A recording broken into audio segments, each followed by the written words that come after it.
Num certo dia, num hotel de luxo, Yujiro Hama jantava. Ele degustava tudo calmamente, a comida, o vinho e todos os tipos de iguaria que tinha lá, até que ele finalmente terminava de jantar e o homem que o servia dizia que alguém havia ligado na recepção. Esse alguém perguntava qual era o quarto de Yujiro Hama.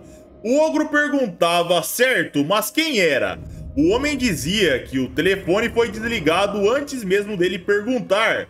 Yujiro se levantava e dizia que iria descansar. Ele não queria que ninguém o incomodasse.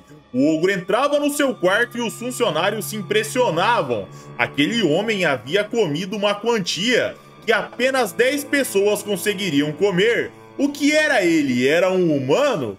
Um tempo se passava e no quarto que o ogro dormia, ele começava a sonhar. No seu sonho, ele atacava um lutador que se desesperava, mas era inútil. Os seus olhos eram perfurados, os seus dentes arrancados com um único soco.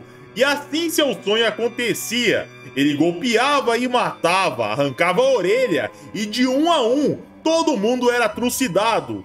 A luz começava a sumir e o sangue tomava conta do seu contorno. E Yujiro Hama adorava aquele tipo de sonho. Até que de repente, uma aura começava a ser emanada atrás de uma porta.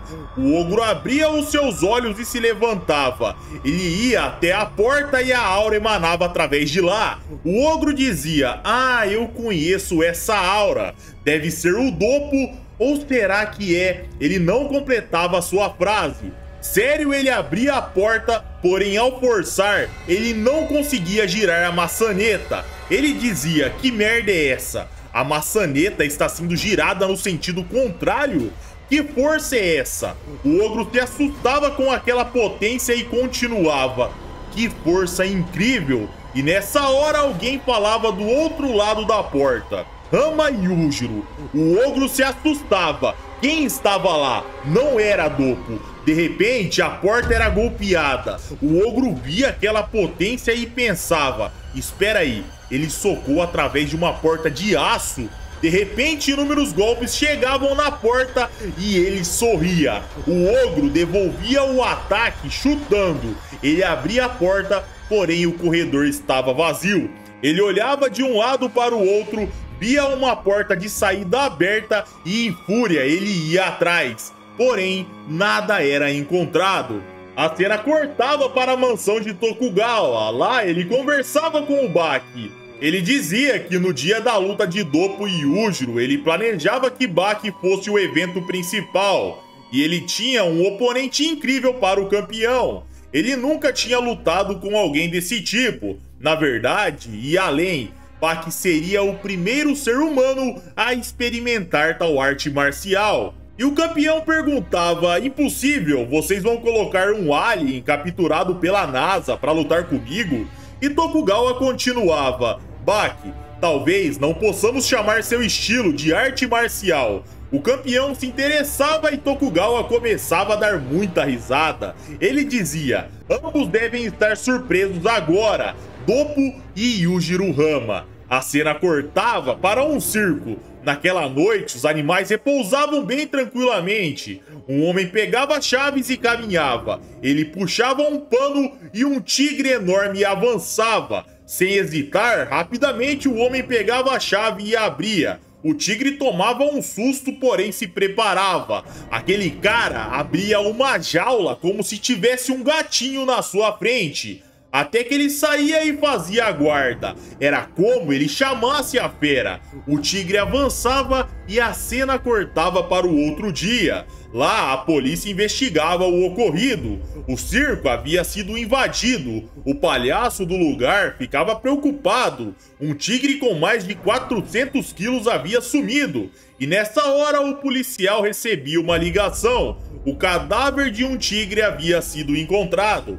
A cena cortava para o Shinshinkai. Lá, a polícia fazia a contenção dos civis. E Doppo observava aquele animal morto na frente de seu dojo. Era como uma provocação. Um policial perguntava se ele havia sido atropelado por algum caminhão ou algo do tipo. E o mestre dizia que não. Quem fez isso usou as mãos. Afinal, seu pescoço foi quebrado num único golpe. Os alunos perguntavam se isso era possível, porque até onde eles sabiam, apenas Orochidopo poderia matar um tigre. E o mestre dizia, essa criatura só tem 700 quilos. Muitos conseguiriam derrotá-lo usando suas mãos. E galera, só um adendo aqui. O palhaço do circo, anteriormente, ele diz 400 quilos e o Doppo diz 700. Eu verifiquei essa página em vários idiomas e o Doppo realmente diz 700 quilos aqui, o que deixa duas opções. Um erro de continuidade do Itagaki ou simplesmente o Doppo percebeu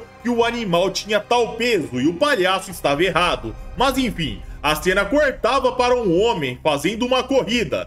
Ele chegava até um edifício, tirava sua roupa e vestia um jaleco. A recepcionista perguntava onde o doutor esteve esse tempo todo. O médico respondia, eu estava jogando um jogo de caça. Aquele lá era o Dr. Kureha. Um tempo se passava e ele trabalhava, fazia cirurgias. Ele se lembrava das palavras de seu irmão dizendo, você não sente ódio de Bakihama? Ele finalizava uma cirurgia de forma magnífica e ao sair da sala, lá estava seu irmão, Koushou, que havia sido derrotado por Baki. E ele perguntava, é sério que você pretende enfrentar Bakihama? A cena voltava para a sala de cirurgia. Lá os médicos falavam sobre suas habilidades. Ele chamava tal estilo de dança, uma técnica especial que ele inventou aos seus 20 anos de idade. Aquela técnica era baseada em tudo que se sabe sobre anatomia. A cena cortava para uma sala de musculação.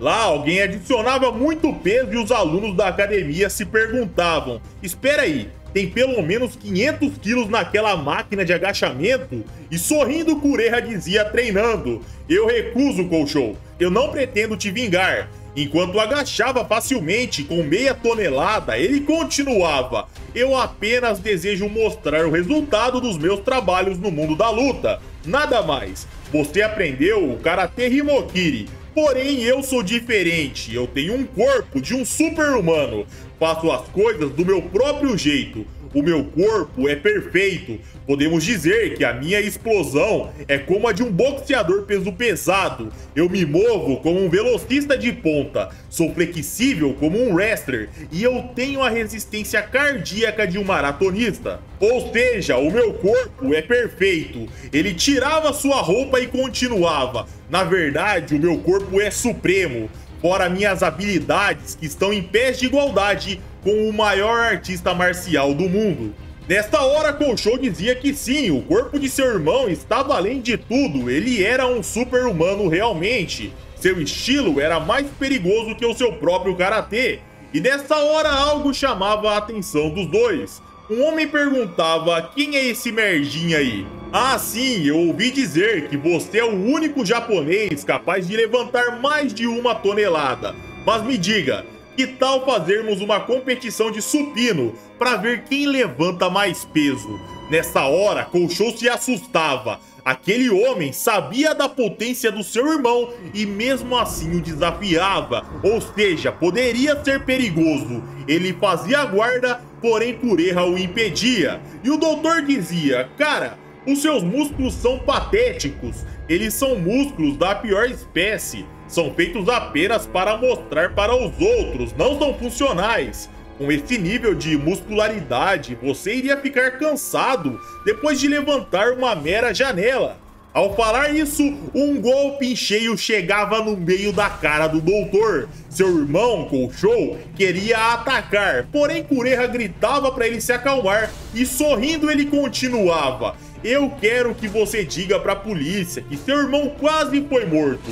O Brutamonte atacava, mas acertava apenas uma imagem residual. Kureha estava atrás dele e seu irmão pensava, espera aí, que velocidade foi essa? Ele se lembrava das palavras de seu irmão, a mobilidade de um velocista. E Kureha chamava a atenção do valentão. Ao se virar, um gancho chegava e Koushou continuava a pensar. A explosão muscular de um boxeador peso pesado. O homem ia para trás, mas para não cair, ele agarrava. Porém, nessa hora, o doutor agarrava de volta e um suplex acontecia. O valentão era jogado de cara no chão e Golshou pensava: e a flexibilidade de um wrestler? O doutor brincava. Ele dizia que seu irmão deveria falar para a polícia quando eles chegar.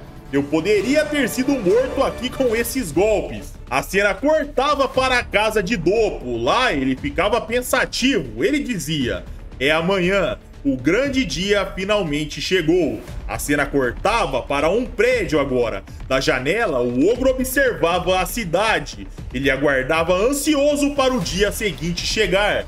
Agora, a cena ia para Baki, que fazia seu treino aguardando o evento chegar. No Tokyo Dome, um dos maiores eventos da história iria acontecer. E vamos terminar esse capítulo por aqui, pessoal, e falar um pouquinho sobre o que tinha atrás daquela porta que forçou o Yujiro Hama. Eu vou apresentar algumas teorias para vocês e a primeira é o que vem na nossa cabeça, que é sugestiva pela continuidade de acontecimentos, que foi Kureha que estava atrás da porta. Afinal, o Tokugawa diz que o Yujiro e o Doppo ficariam surpresos nessa hora. Um foi forçado contra a porta e o outro recebeu um tigre morto na frente de seu dojo. O Kureha é um médico super-humano, mas será que ele conseguiria forçar Yujiro Hama?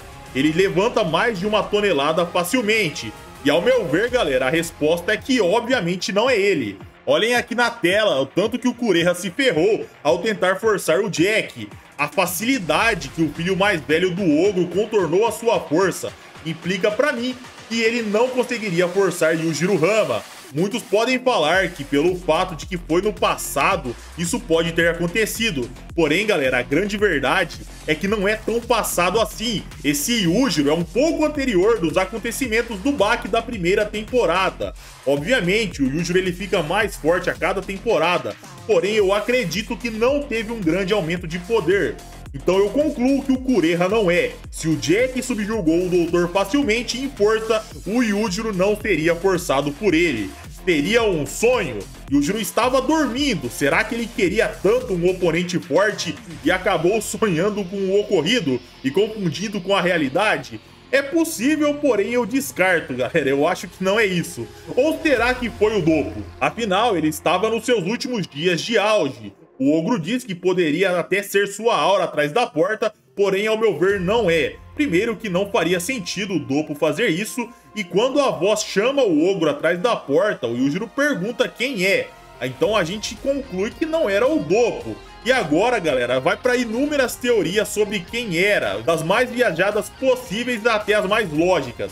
A primeira é que seria o Sukune. Muita gente pode perguntar, como assim, Jeter? O Sukune foi introduzido muitos anos depois. Isso é verdade, galera. E justamente quando o Sukune apareceu, foi que essa teoria tomou força. Porque alguém de 100 toneladas num aperto, será que ele poderia forçar o ogro? Ou será que era alguém além? Seria um espírito atormentando? Seria o pináculo da violência extrema, assustando aquele que sonhava com violência? E se Yujiro Hama foi atormentar o seu filho como um espírito ou teorizando até além, já que ele abriu a porta, seria um corpo físico? Até hoje, muitos anos depois, não temos respostas para esse mistério, porém sabemos que existe alguém por aí capaz de forçar Yujiro Hama e o assustar. Comentem a opinião de vocês, se estão curtindo esses vídeos contando os acontecimentos antigos de Baki. Eu vou adorar trazer todo o conteúdo antigo para vocês. Segue a gente lá no Instagram, deixa seu like para ajudar o canal, se inscreva aí, porque eu já vou indo nessa, galera. Um abraço, fiquem com Deus e tamo junto.